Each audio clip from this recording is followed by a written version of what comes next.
और इजराइल पर तुर्की के बयान से टेंशन में अमेरिका। अमेरिकी विदेश मंत्री एंटनी ब्लिंकन ने की तुर्की से बात। तुर्की के राजदूत ने कहा इजराइल और उसके साथियों को ईरान सबक सिखाए, आक्रामक देशों को घुटने पर लाना जरूरी है, यह कहा गया है तुर्की की तरफ से। तो देखिए, इजराइल को लेकर नेटो देशों में जबरदस्त टेंशन है। तुर्की के राजदूत के बयान के बाद अमेरिका में हलचल है। अमेरिकी विदेश मंत्री एंटनी ब्लिंकन ने तुर्की के विदेश मंत्री से बात की है। इजराइल की वजह से अमेरिका पर भड़का हुआ है तुर्की ने क्या कहा? इजराइल और उसके साथियों को ईरान सबक सिखाए, ये तुर्की की तरफ से कहा गया। अमेरिका इजराइल जैसे आक्रामक देशों को घुटने पर लाना बहुत जरूरी हो गया है। तुर्की ने कहा ईरान को कठोर कार्रवाई से रोकेंगे नहीं। और इस बीच मिडिल ईस्ट पहुंचा अमेरिका का दूसरा एयरक्राफ्ट कैरियर। मिडिल ईस्ट में यूएसएस अब्राहम लिंकन की तैनाती हो गई है। F-35C और F-A-18 फाइटर जेट से लैस है अब्राहम लिंकन। तस्वीरें आप देखिए।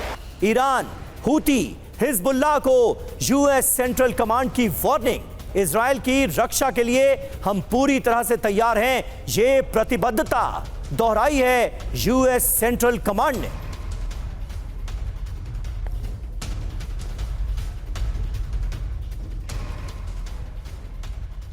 और मिडिल ईस्ट में Iran versus America, USS Abraham Lincoln aircraft carrier की तैनाती की गई है। यूएसएस रूजवेल्ट एयरक्राफ्ट कैरियर की तैनाती हुई है। F-35C और F-A-18 स्क्वाड्रन की तैनाती हो गई है। न्यूक्लियर कैपेबल सबमरीन की तैनाती हुई है, उसे तैनात किया गया है। 45,000 अमेरिकी सैनिकों को यहां पर डिप्लॉय किया गया है। तो यह बहुत बड़ा डिप्लॉयमेंट है जो कि इजराइल की रक्षा के लिए पूरी तरह से तैयार नजर आ रहा है। और मिडिल ईस्ट में अमेरिकी तैनाती का हूती ने जवाब दिया है। रेड सी में कमर्शियल शिप पर हूती का हमला।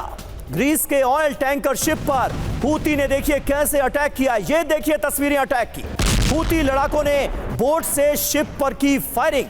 कमर्शियल शिप पर 4 ड्रोन और मिसाइल से अटैक किया गया है।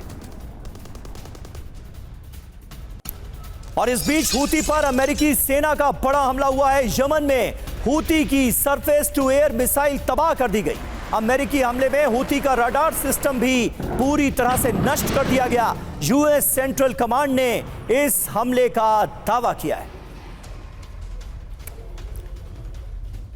तो ये जंग सीधे तौर पर और बढ़ती नजर आ रही है। मिडिल ईस्ट में अमेरिका वर्सेस हूती। यमन में हूती के 2 ठिकानों पर अमेरिका ने हमला किया है। यूएस सेंट्रल कमांड ने इन हमलों को अंजाम दिया। यमन में हूती के रडार सिस्टम को तबाह कर दिया गया। यमन में हूती की एयर टू सरफेस मिसाइल भी तबाह हो गई है। हूती ने रेड सी में कमर्शियल शिप पर अटैक किया था और ये उसका अंजाम है। ग्रीस के कमर्शियल शिप पर बोट से फायरिंग की थी हूती ने। कमर्शियल शिप पर 4 मिसाइलें दागी गई थी। ड्रोन हमले भी अंजाम दिए गए थे और इसका बड़ा खामियाजा भुगतना पड़ा है हूती को। और इस बीच परमाणु खतरे पर आमने सामने नजर आ रहे हैं चीन और अमेरिका। अमेरिका से दुनिया को सबसे बड़ा परमाणु खतरा है। चीनी विदेश मंत्रालय की प्रवक्ता माओ निंग ने यह दावा किया है। परमाणु खतरे पर बाइडेन के आदेश से भड़का हुआ है चीन।